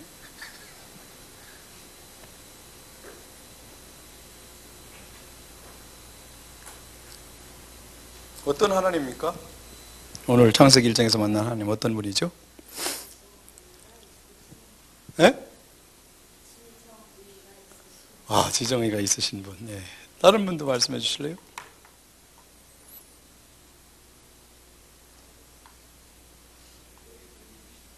계획을 이루신 하나님.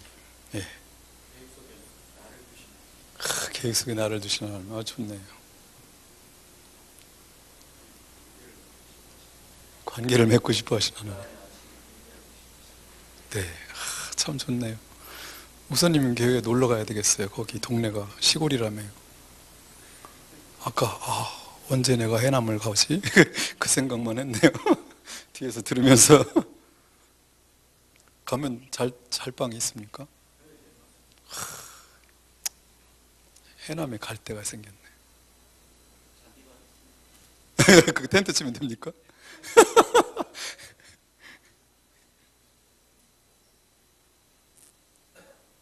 또 뭐라고 하셨습니까?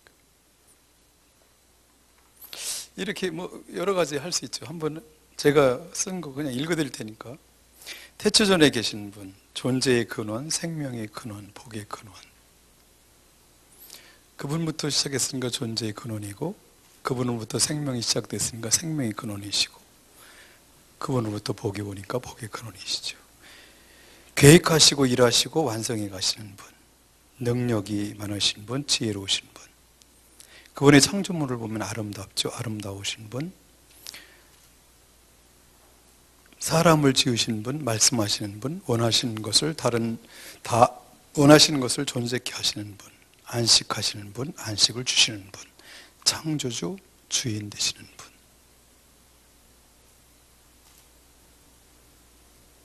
자, 3번을 한번 여러분 해보시죠. 한두 문장으로 요약해 보시기 바랍니다. 이게 굉장히 중요합니다. 3번 한번 해보시죠.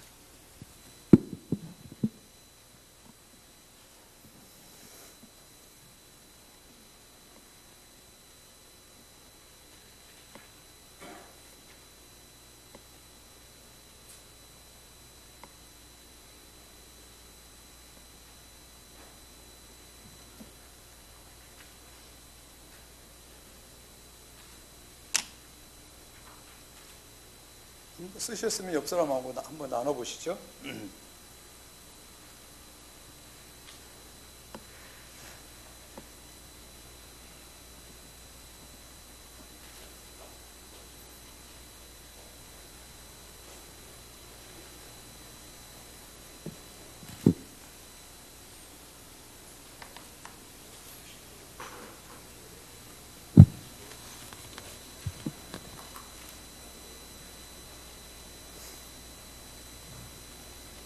한 문장, 두 문장 쓰는 거니까 쓰시고 한번 나눠보세요.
자, 네, 감사합니다. 우리 만만한 전우사님 한번 발표시켜 봅시다. 한번 쓴 걸 읽어주시죠.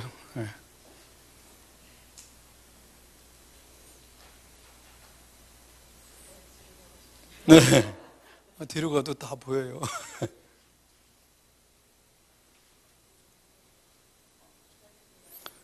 그 쓴 대로 읽으세요.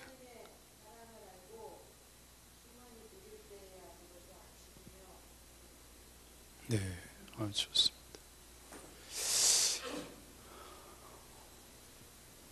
우리 제일 뒤에 목사님. 네, 한번 읽어주실래요?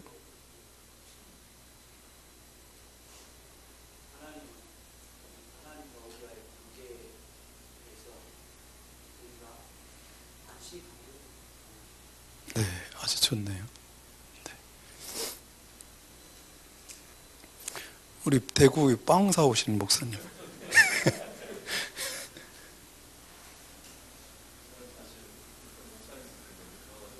그, 예, 예.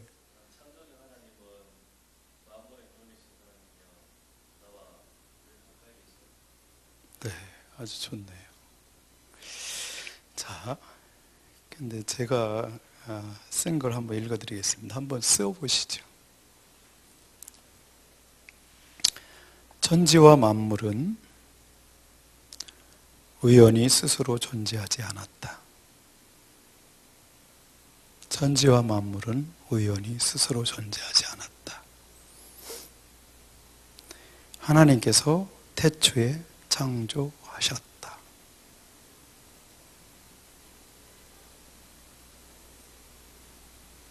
우리들이 양육할 때 상대방이 은혜 받을, 이 얘기하면 은혜 받을 거야 하는데 집중할 수가 있어요. 그러면 실패할 가능성이 높습니다. 그래서 일과에서 핵심적으로 전해야 될 걸 집요하게 물고 늘어져서 이게 우연의 산물이 아니라 하나님의 창조의 결과물이라는 것을, 우연의 산물이 아니라 하나님의 프로그램의 산물이라는 것을 어떻게든지 심어주는 게 일과의 성공이에요. 근데 그렇지 않고 이게 은혜스러운데 이 얘기를 들으면 이 친구가 감동받을 거야. 그러다 보면 놓치게 돼요. 그래서 집요하게 일과에서 하고 싶은 것은 제목처럼 태초에 하나님이 하셨다. 이 얘기를 어떻게든지 해줘야 돼요. 그래서 그렇게 해야 됩니다. 그래서 신학교에 가서 강의를 해봤더니요, 집사님이 한 분이 일부러 청강하러 왔는데 집사님은 그렇게 가는데 전사님들은 다 은혜 받은 얘기를 해요. 그래서 양육은 신학을 많이 한 사람이 잘할 수 있는 게 아니라 훈련받은 대로 그대로 할 수 있는 사람이 잘해요. 결과물이 그렇습니다.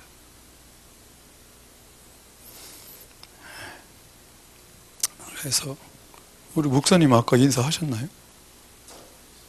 인사 좀 하시죠. 처음 뵀는데 이리 오시죠. 얼굴이 너무 좋으시네요. 우리 다 했어요. 아까 노래까지 한 방씩 다 했거든요. 인사하면서.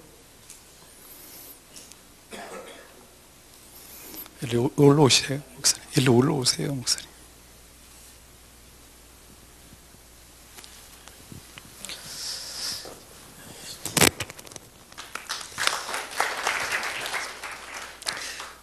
저는 광주, 전라도 광주 삼각교회를 섬기고 있는 안성호 목사입니다. 여러분 만나 뵙게 돼서 반갑고 또 많이 기대가 됩니다. 같이 왔습니다. 우리 목사님 연락해 주셔가지고. 우리 목회 잘하신다고 써있죠? 네, 박수. 뒤에 목사님 저 인사 안 하셨죠 아까? 네, 나오시죠. 인사하겠습니다.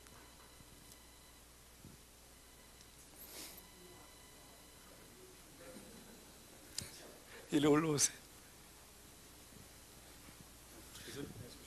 예, 대전에서 왔는데 제일 늦게 왔습니다. 모임이 예상외로 좀 늦게 끝나갖고 불이 나게 왔는데 제일 늦었네요. 저는 대전에서 목회하고 있는 송규직이라고 합니다.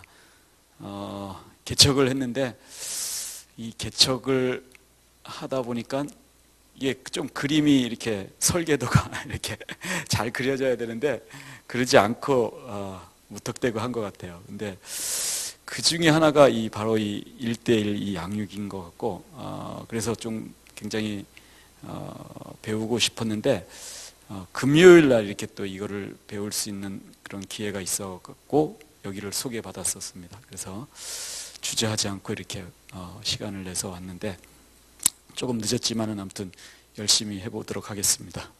감사합니다. 목사님도 안 하셨죠?